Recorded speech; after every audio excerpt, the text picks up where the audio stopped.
Puji Tuhan, Shalom Bapak Ibu semuanya. Bagaimana kabarnya pagi hari ini? Wow, luar biasa ya. Saya percaya Ibu Bapak tetap semangat, antusias mengikuti apa yang menjadi visi Tuhan, pesan Tuhan. Karena saya tahu firman Tuhan katakan di dalam Yesaya 40 ayat 31, orang-orang yang menanti-nantikan Tuhan, mereka akan seperti burung Raja Wali, semakin hari terbang dengan kekuatan sayapnya, berjalan tidak menjadi lelah, berlari tidak menjadi lesu. Karena apa? Tuhan memberikan kekuatan dan menambahkan semangatnya. Haleluya, puji Tuhan. Ibu Bapak, pesan Tuhan bagi kita adalah kegigihan yang menghasilkan pencapaian. Kegigihan yang menghasilkan pencapaian. Siapa di sini Ibu Bapak semuanya yang menginginkan sebuah pencapaian? Senang ya yang namanya sebuah pencapaian, sebuah kesuksesan. Semua manusia pasti pengen yang namanya sebuah pencapaian.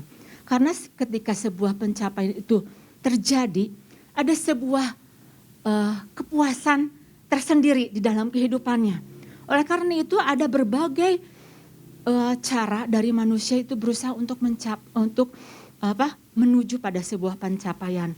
Ada orang-orang yang enggak segan-segan, dia keluarkan uangnya, dia keluarkan tenaganya, dia bekerja keras, banting tulang untuk sebuah pencapaian. Ada yang berjuang untuk semakin hari semakin pintar. Tetapi ini sebuah pencapaian yang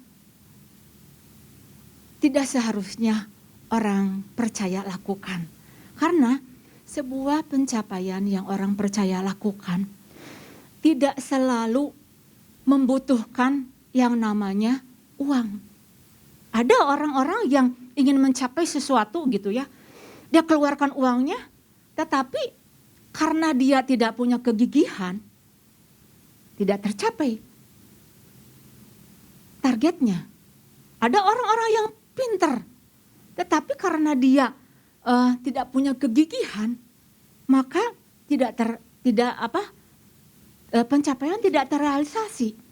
Nah, pagi hari ini ada sebuah yang Tuhan mau ajarkan bagaimana ketika kita ingin menuju pada sebuah pencapaian, menghasilkan sebuah pencapaian, maka yang diperlukan adalah sebuah kegigihan.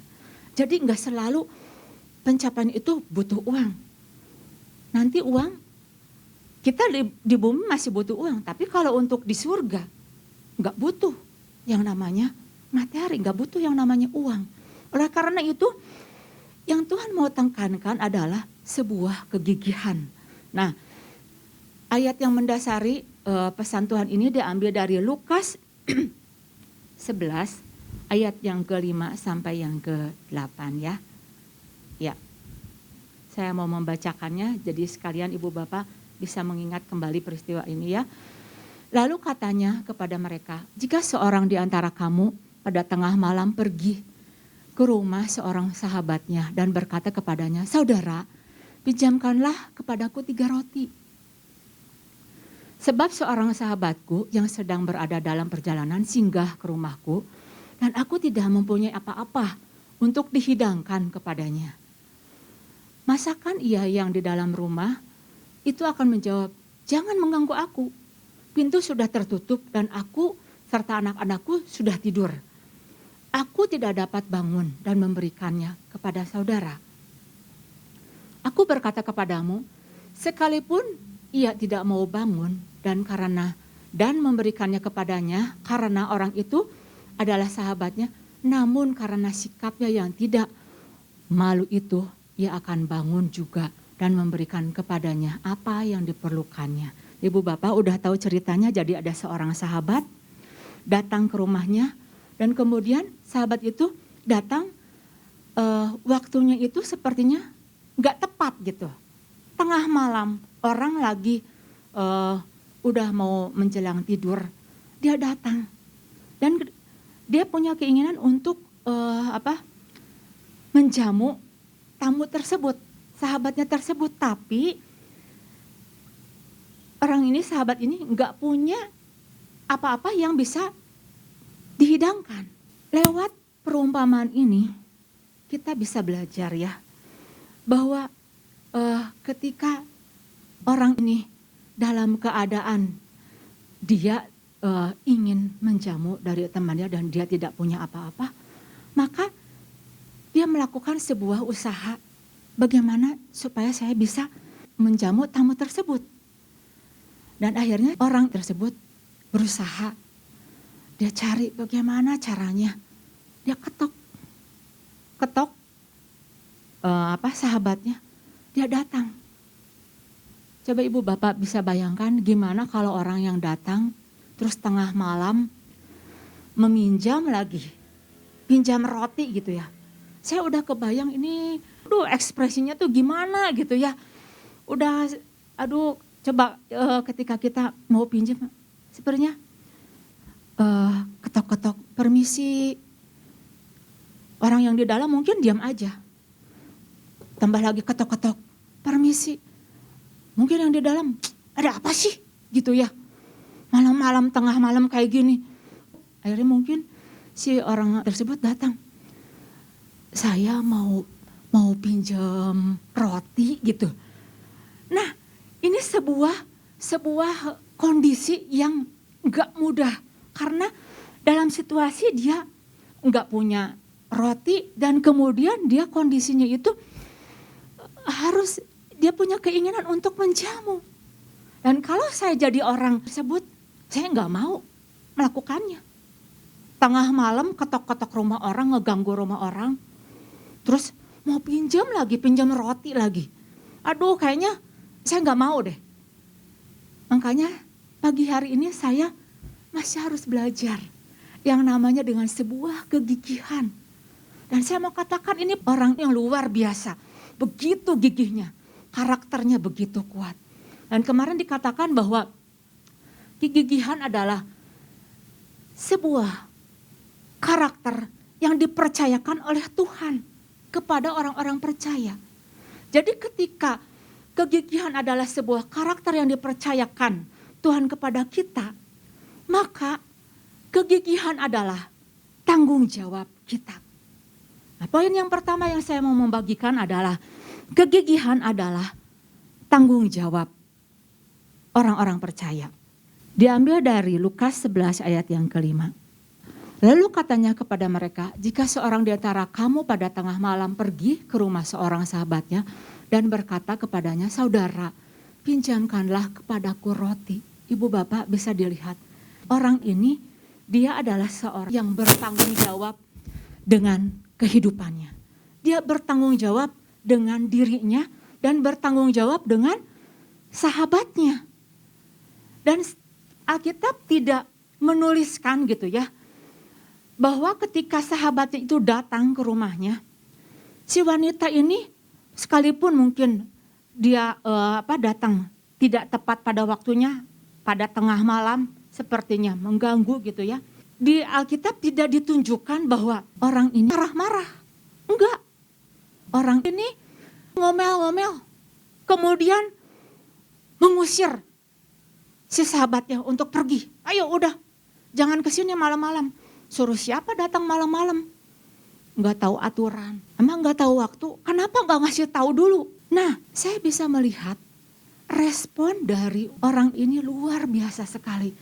Dia tunjukkan sikap tanggung jawabnya itu dengan apa? Dia beranjak. Dia keluar. Dia berusaha untuk meminjam.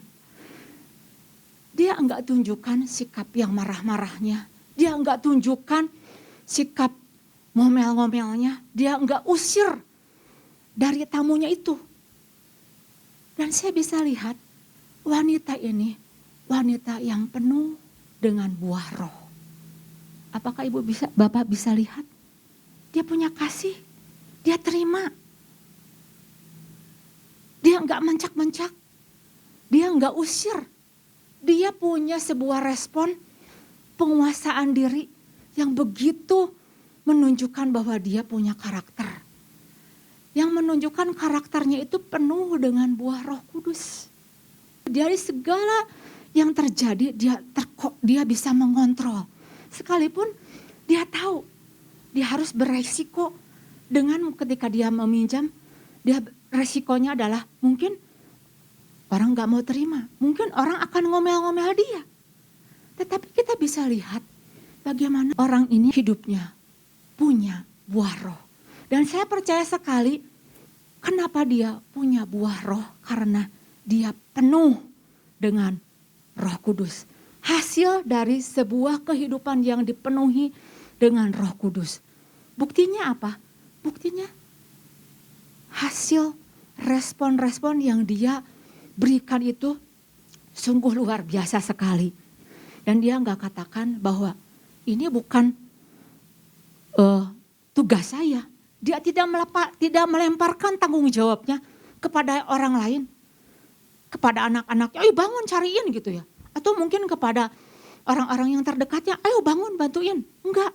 Tapi dia merasa ini adalah sebuah kewajiban. Ini adalah sebuah tanggung jawab saya. Ketika sahabat datang bertamu, saya pengen menjamu. Jadi kegigihan yang dia tunjukkan, kegigihan dengan dia membuat sebuah tindakan yang bertanggung jawab. Nah, akhir-akhir ini Ibu Bapak, ada banyak orang-orang percaya yang sudah enggak gigih lagi. Dia tunjukkan bahwa dirinya itu sudah tidak bertanggung jawab lagi dengan kehidupannya. Dia enggak bertanggung jawab lagi dengan keberadaan dirinya, apalagi dalam kondisi keadaan kepepet. Kondisi yang enggak enak, kondisi yang begitu menekan dia. Ada bapak-bapak karena kepepet, dia lepaskan tanggung jawabnya, pergi, tinggalkan keluarganya, tinggalkan istrinya. Karena kepepet mungkin dalam pekerjaannya, dia tinggalkan pekerjaannya. Oh Ibu Bapak, ini sebuah sikap yang menunjukkan tidak bertanggung jawab. Ada banyak, gak sedikit dari orang-orang percaya ketika ditekan, ketika presnya itu begitu kuat, gak mampu lagi, dia tinggalkan arena pertandingan. Sabodo. Yang penting mah saya selamat aja. Yang penting mah kan tetap jalan, pelayanan, gak ada saya juga. Kalau di dunia sekuler, kualitas bertanggung jawab sangat ditentukan, sangat diperhatikan.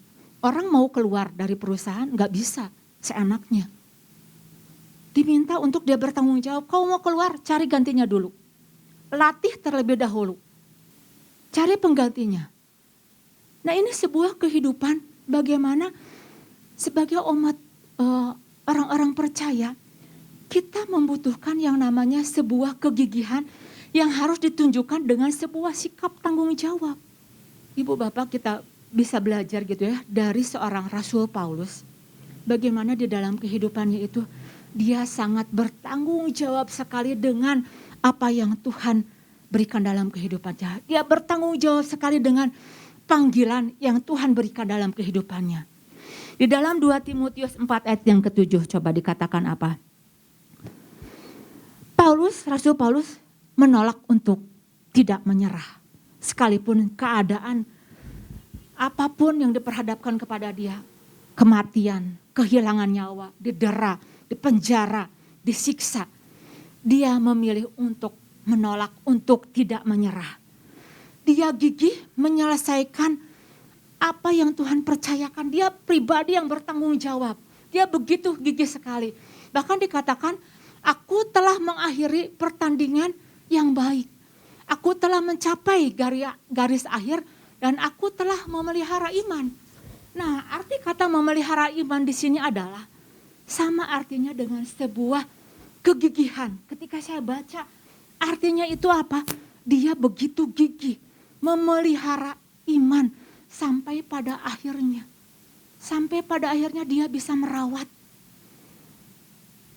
Dan ayat yang ke-8 dikatakan apa? Sekarang telah tersedia bagiku mahkota kebenaran yang akan dikaruniakan kepadaku oleh Tuhan.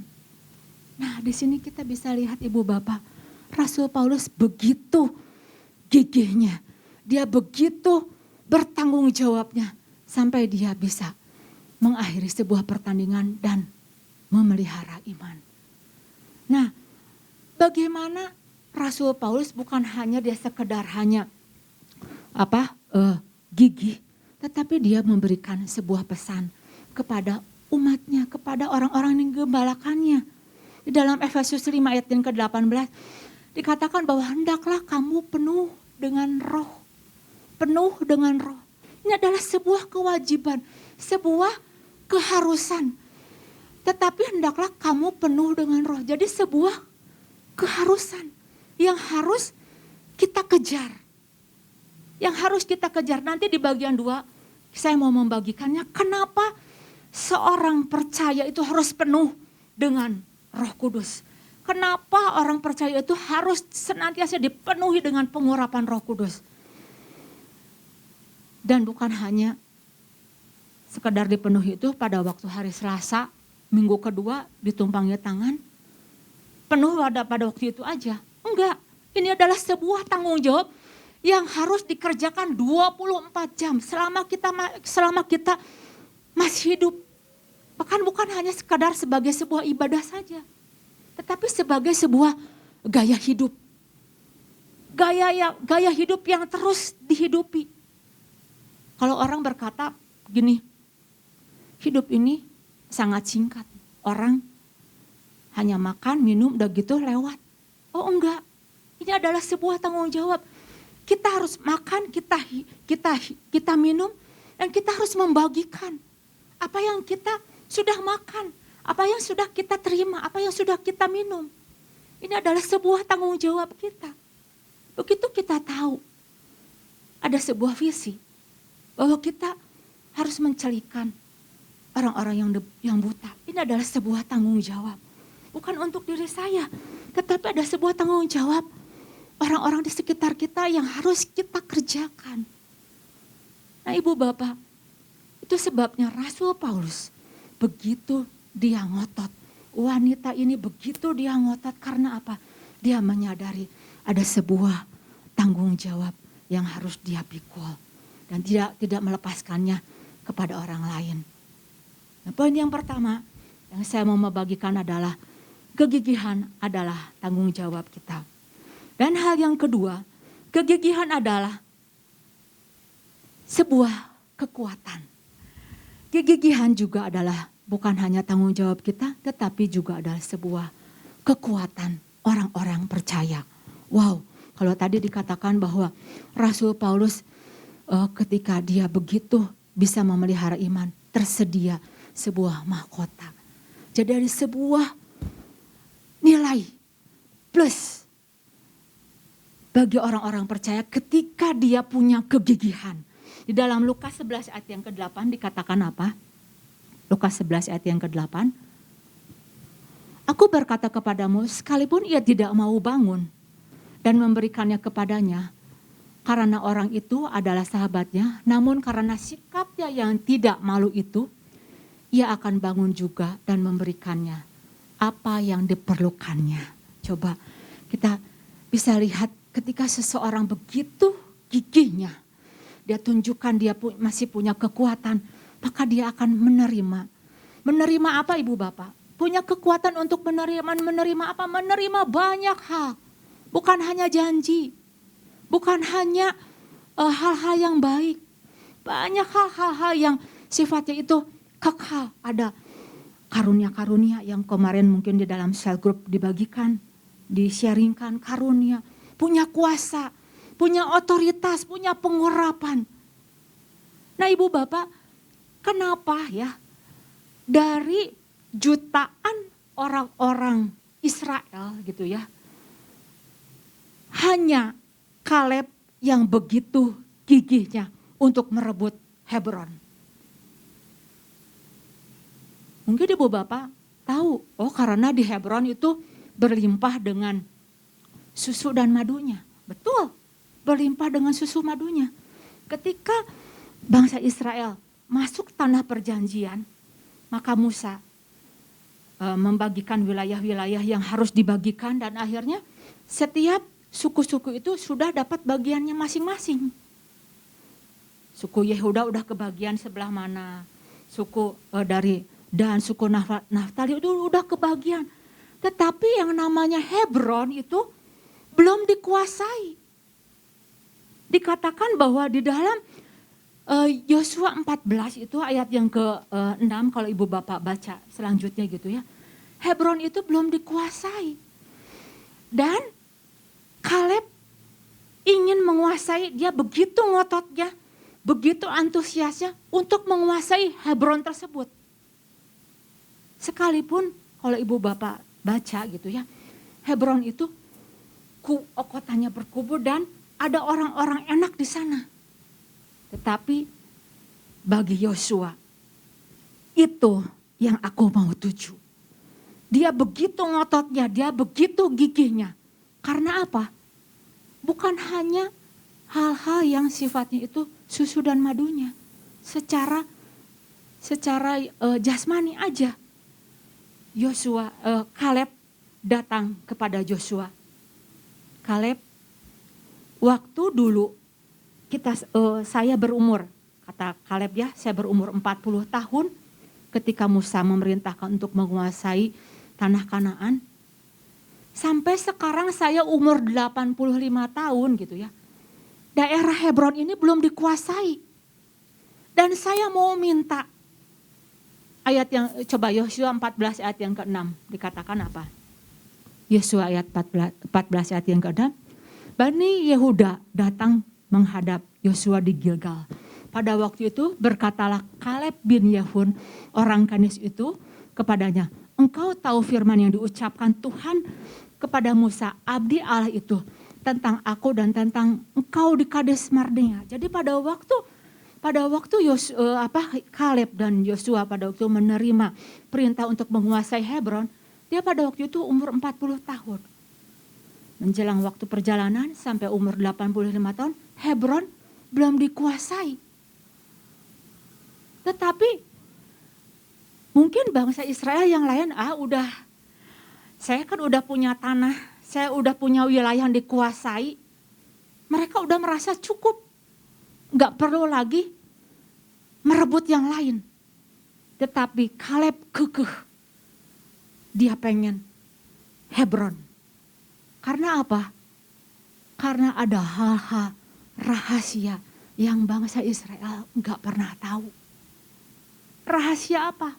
Rahasia yang daripada Tuhan yang disingkapkan kepada Kaleb.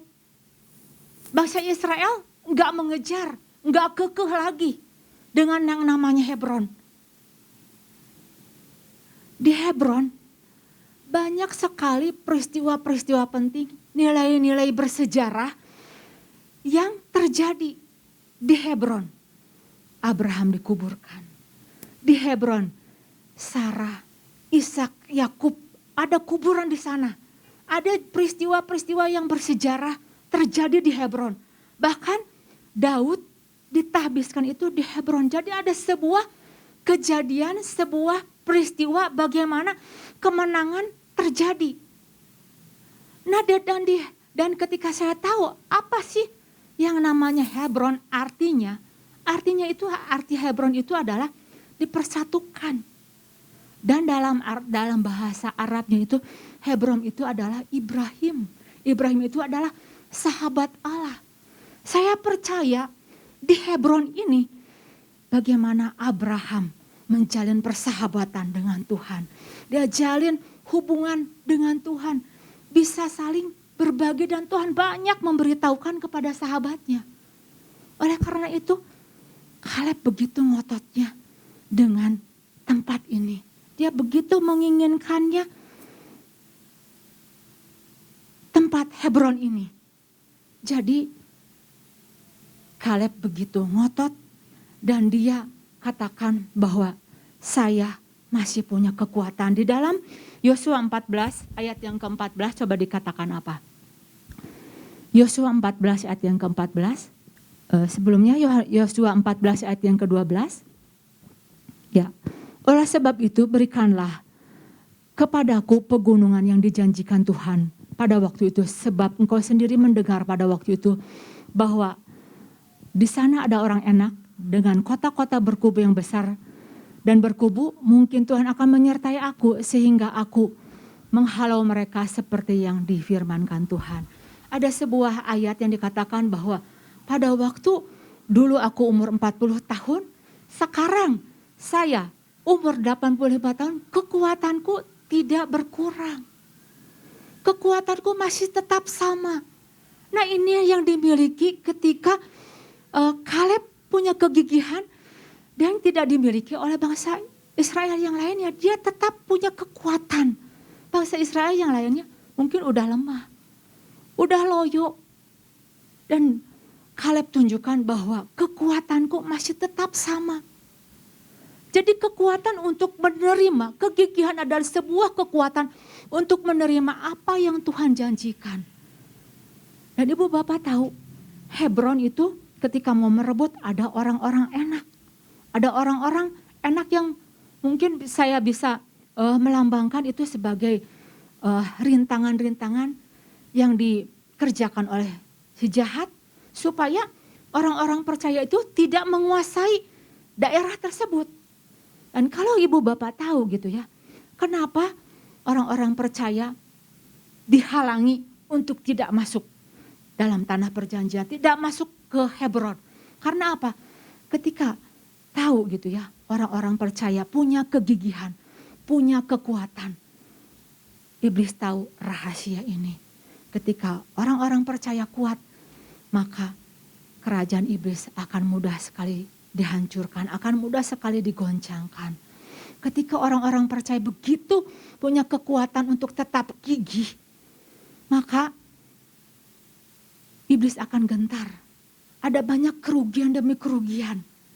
Ketika orang-orang percaya penuh dengan dipenuhi oleh kekuatan, dipenuhi dengan Roh Kudus, maka akan ada banyak hal-hal yang besar yang terjadi. Itulah yang membuat seseorang itu harus punya, yang membuat seseorang percaya satu dengan yang lain itu berbeda dari apa? Dari pengurapannya. Mungkin sama-sama berdagang, tetapi yang satu penuh dengan pengurapan, yang satu enggak. Sama-sama sebagai seorang mahasiswa, sama-sama belajar. Yang satu belajar, tapi yang satu belajar dan penuh dengan pengurapan. Itu ada sebuah kekuatan yang berbeda sekali. Ada sebuah kegigihan yang bisa kita perlihatkan. Di mana ketika orang-orang Israel pada waktu itu, dia sudah tidak punya kekuatan. Tetapi di situ Kaleb dikatakan bahwa dia punya kegigihan. Dan dia tunjukkan bahwa kekuatannya itu tetap sama. Nah ibu bapak, hal ini yang harus kita perhatikan ketika Tuhan mau membawa kita pada sebuah pencapaian. Yang Tuhan rindukan kepada kita adalah lakukan sebuah kegigihan. Karena kegigihan adalah tanggung jawab kita. Minta senantiasa Roh Kudus memenuhi kita. Karena kita percaya kegigihan adalah sebuah kekuatan yang bisa menggoncangkan. Dan banyak kerugian-kerugian yang terjadi pada kerajaan iblis dan kemenangan akan menjadi bagian kita. Demikian firman Tuhan. Tuhan Yesus memberkati.